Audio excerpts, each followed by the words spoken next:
So we go 4 days without a show, and this man never stops working. Pete Nakos, he's been dropping Nakosifications the entire time that we haven't been on the air, including the number one transfer portal player in the On3 rankings, Walter Nolan, has committed to Ole Miss.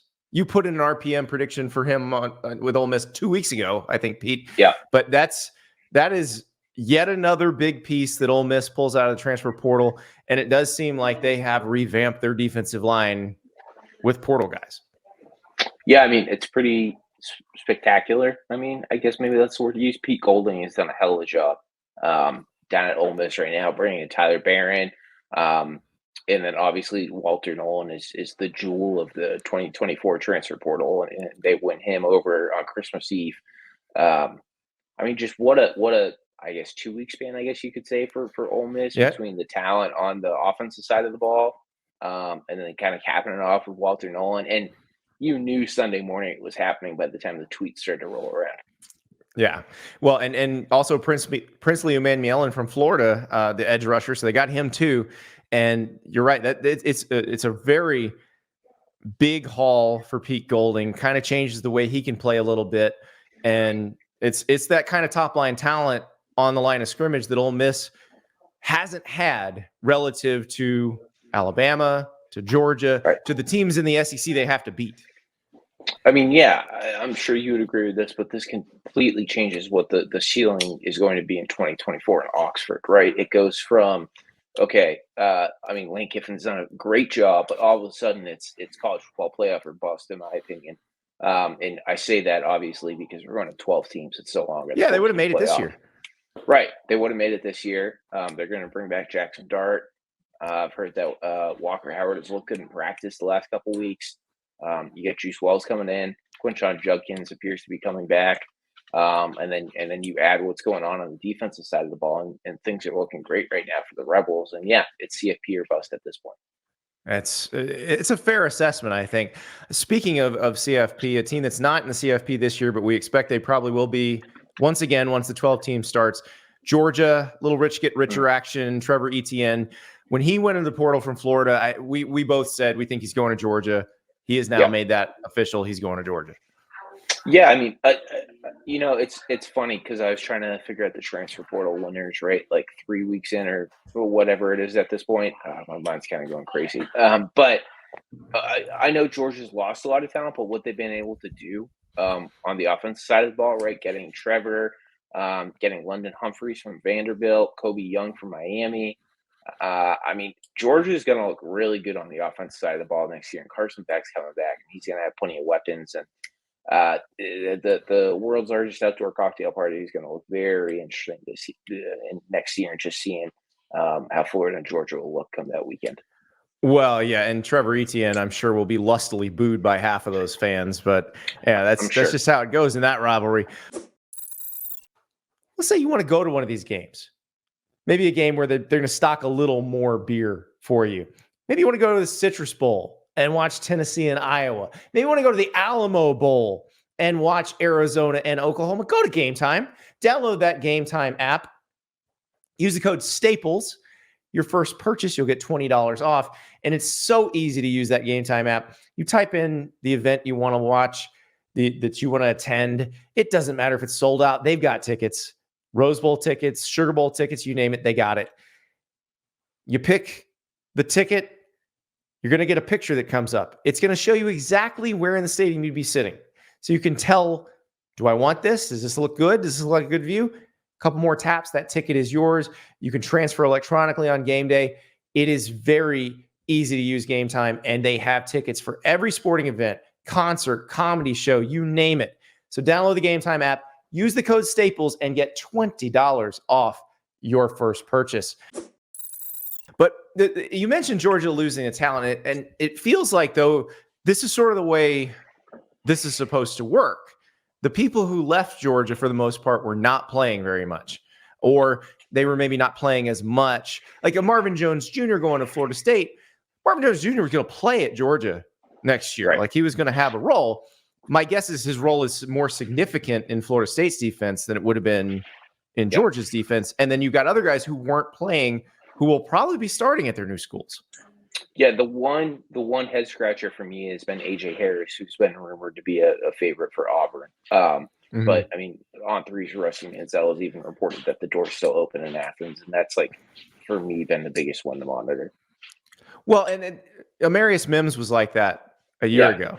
Amarius Mims went in the portal. He was going to go to Florida State, and then Georgia talked him back into coming. I am sure both sides had their NIL deals flowing, but Amarius Mims was an important part of Georgia's future plans. And the difference was he hadn't played yet, and it had to be impressed upon him. I think that, hey, there's a spot for you. Maybe that was 2 years ago. I'm trying to remember the exact timing of that. But with those developmental positions, offensive and defensive line, like sometimes you're not going to play right away, but they got to make sure that you're important. Well, that's kind of the thing in this day and age, right? Like to have an elite offensive defensive line, you need a guy with experience. And obviously offensive and defensive line don't grow on trees, right? There's a reason why Walter Nolan is going to Ole Miss, and there's a reason why everybody was after Walter Nolan. So yeah, I think that's the nature of college football in this day and age, right, Andy? Like obviously guys want to play right away. So it's this really tough battle where it's like, hey, you need more experience to like be elite playing on the Georgia defensive line, but at the same time, that guy probably wants to go play immediately, and someone might be saying like, "Give me a year" or something like that. Well, one of the things that broke on Christmas Day that I thought was really interesting, Pete Thamel reporting that Tate Rodemaker from Florida State was entering the transfer portal, and Tate was the backup quarterback this year, was forced into action against Florida, couldn't play in the ACC championship game because he had a concussion. He is now not playing in the Orange Bowl. So it's Brock Glenn's show in the Orange Bowl for Florida State. And everybody feels like had their, this felt like a kind of a moment like on social media when Tate Rodemaker, his supporters, like, oh, see, this is why the portal is destroying college football. And I'm like, Tate Rodemaker was entering the portal no matter what happened. Like if Jordan Travis hadn't gotten hurt, Tate Rodemaker was entering the portal. Yeah, I mean, if Florida State's in the playoff right now, Jordan Travis is starting quarterback, there's a chance that Tate Rodemaker's even going in the portal right now just so he has time to find the best home for himself. But yeah, I mean, maybe the best metaphor for what's going on in this day and age of college football. But I think at the same time, you made the point, right? Like Tate was going to go in the portal, and now we have this situation. And Georgia is going to play Florida State, and they're going to have Brock Glenn, the freshman, and then I believe a 4 or 5 star quarterback coming in, Luke Kromenhoek, who's practicing with the team, and I guess sharing first team reps at the moment. Yeah, and Luke is a guy that they really love, and he's from Savannah, and in the On3 industry rankings, he's the number 34 overall player in the class of 2024. And I remember before Jordan Travis got hurt, I was talking to some of the War Chant guys and saying, who is the starter in 2024? Is he on campus or not? And this is before Jordan Travis got hurt. And they said there was a good chance that Brock Glenn was the 2024 starter when all the dust settled. Now, I think we've seen them talking to Cam Ward, talking to DJ Uiagalelei, so maybe not. But it certainly seemed like if Tate Rodemaker wanted to play and he has one more year of eligibility, he was going to have to go somewhere. Yeah, it was kind of the given that Brock Glenn was either going to be handed the keys or, right, we've seen the last 3 weeks, Cam Ward or TJU has a chance to go there. Going to be really interesting to follow in terms of the Cam Ward update, because I know everyone wants one. Oh, yeah. We're kind of in a holding pattern right now. I keep hearing Florida State, Miami, or the NFL. I guess I'll just say this, right? Like he entered on December 1st. It's December 26th. I think the NFL is starting to weigh into this more than people initially thought. If it was only a college football decision, I truly believe it may have been a decision that we'd seen earlier. Well, we got Jim Nagy from the Senior Bowl coming on Thursday's show, so we'll see if Cam Ward's still out there. Jim may be able to shed some light on that because he'll be the one hearing whether, where the NFL people look at Cam Ward and where they slot him in terms of these quarterbacks. And I think you're right, because I think, it's one of those things where you watch Michael Penix and Bo Nix, and they've been so successful and really raised their draft stock by coming back this past year. But at some point, the NFL does need quarterbacks. And I look at the way Jaden Daniels is rising up the ranks, and now people are looking at him as kind of him and Drake May kind of equally behind Caleb Williams. There's more than 3 teams that need a quarterback, Pete. There's a lot of teams that need a quarterback. Not every team only takes a quarterback in the first round. And I mean, there's something to be said too, Andy, like in this day and age of NIL and stuff, and it's so awesome that athletes can now profit off their name, image, and likeness, obviously. But I mean, all the NFL money is still not at the same level as the college money, right? I mean, at the end of the day, signing an NFL contract is a life changer, and obviously endorsement deals and NIL collective deals can do a lot, but I don't think it'll ever be able to be the NFL. Wait, are you saying that those reports that Marvin Harrison Jr. was being offered his rookie salary to stay at Ohio State might have been a load of crap? Might have been. Yes. I mean, I don't know. If I was doing a $25 million signing bonus, I'd sure come back to college. Come on. I have never heard of a $20 million NIL deal, and I've covered the space now for about 25 months. As long as it's existed, you've covered it. Yeah, yes. I didn't even spend time trying to cover it because I knew it was ludicrous. Like, give me a break. Like, there's no such thing as a $20 million NIL deal. Even for Marvin Harrison Jr., who arguably should be the number 1 pick in the NFL draft. Well, can we explain to people what would actually happen if some school had $20 million to give one player? Like, one, they wouldn't do it. They wouldn't give it to one player. And 2, the second word got out to all the agents that there was that kind of money to be spent at one school, you would see offensive and defensive linemen diving into the transfer portal to go there. If you guys think this is chaos, just wait. Exactly. It would be very targeted. Like, the tampering would be very real. And more of the agents sending lists of athletes available to the school. Exactly. That's what would really happen. That I think that's part of it's funny because you've been covering NIL as long as it has existed, and so much of it is just separating fact from fiction. I mean, so much of it, and it just like. Even the smallest things, like a couple of North Carolina Duke players signed with a company a year ago and have recently just filed for bankruptcy. Like, those are like the wild stories you're dealing with in NIL. And I mean, I know people love to focus on like the juicy deals and what falls apart and things like. I mean, but there's like all corners of college sports. There are NIL stories to be told, and some are great and some are not so great. Yeah, well, and some are just completely fabricated, like Marvin Harrison Jr. getting an NFL salary to come back, because the 3rd pick in the draft or 2nd pick or whatever he's going to be gets a massive signing bonus, and nobody's matching that. So let's talk Cam Ward. You mentioned holding pattern with Miami. If he says yes, great, then that's who the Hurricanes get. What do the Seminoles do if Cam Ward goes to Miami? Yeah, so I wanted to make a couple things clear about Cam Ward when I was on the show. I have not been very public about what a timetable could be for Cam Ward, because I've heard everything from he was going to announce last Wednesday to this past Friday to Christmas Day, and now it's Tuesday the 26th, and people are saying midweek this week, which could be tomorrow. I have no idea about a timetable. I'm not going to set one just because I don't think there is one. And obviously January 15th, I believe, is the NFL draft cutoff. So I think that is a date to watch. Now, if he commits in the next 48 hours, then he commits in the next 48 hours. But I see this. I don't have the best feel for when a decision's coming. But in terms of Florida State, I'll just get back to your prior question real quick.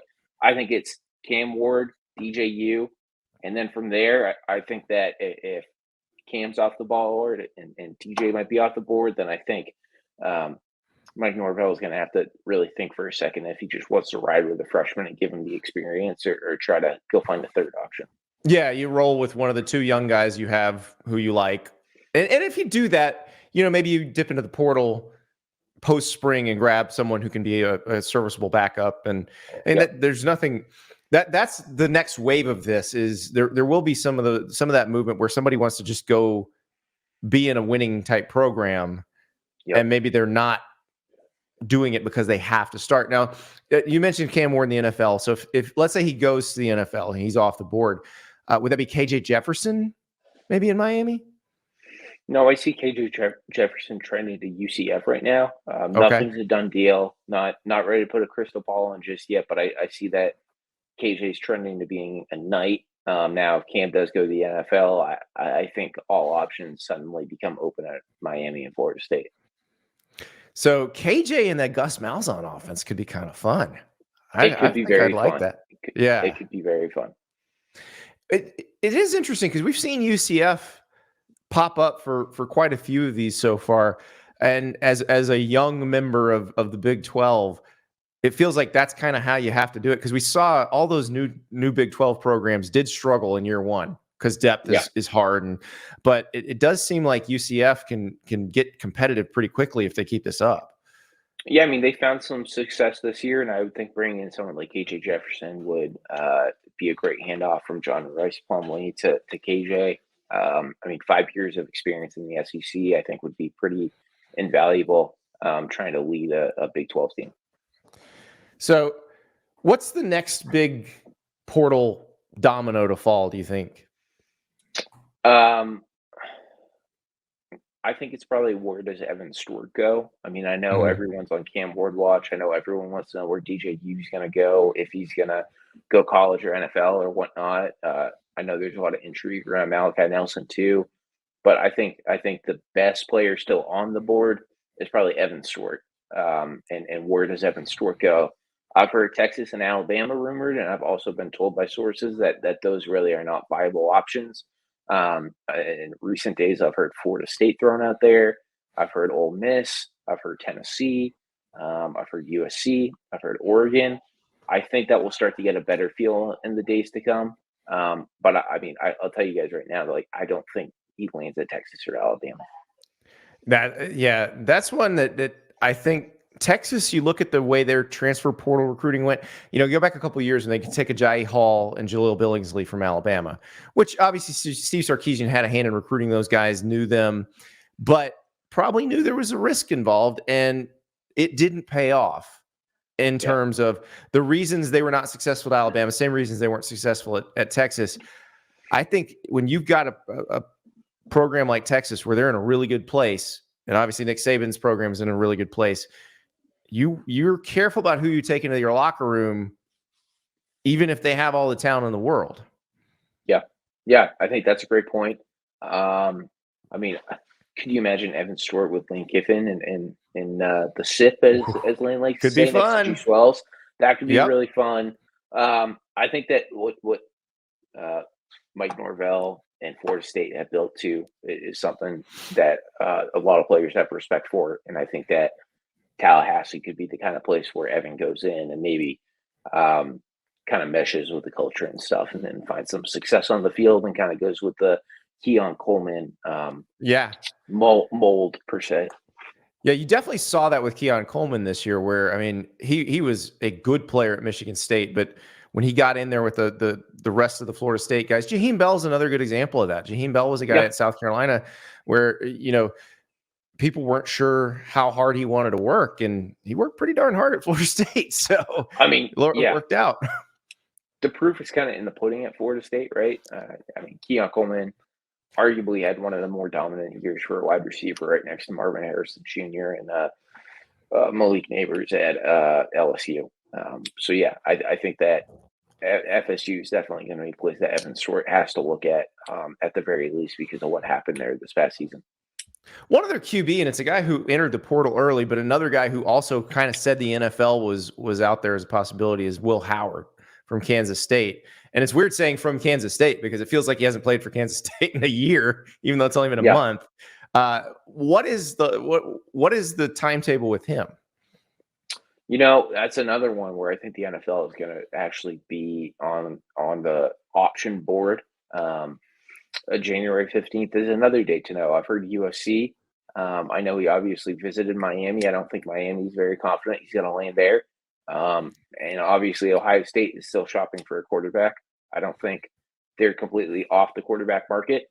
I know you brought up the spring portal earlier. I think that there's going to be some talent in the spring. But yeah, I think the Buckeyes definitely are at least looking at Will Howard, and USC obviously, and Lincoln Riley would obviously love to add him and have Howard be the starting quarterback for the Trojans in 2024. So how many quarterbacks are sitting out there right now going, okay, I'm here where I'm at. I'm going through spring practice, but I think there may be a chance to jump after spring. I think there's more than you think. And I also want to really emphasize too, like, everyone wants to talk about NIL. Like, there is a marketplace for top quarterbacks, and I think some quarterbacks right now are sitting back and not entering the portal because they know their market value is just going to be significantly higher in the spring when there's just less quarterbacks or less talented quarterbacks available. Seller's market versus a buyer's market. Yeah. Yeah. Yep. I think that's what we're going to see. I think we're going to have a couple surprises in the spring. Pete Nakos, man, location. That's what it comes down to with these quarterbacks. Thank you so much.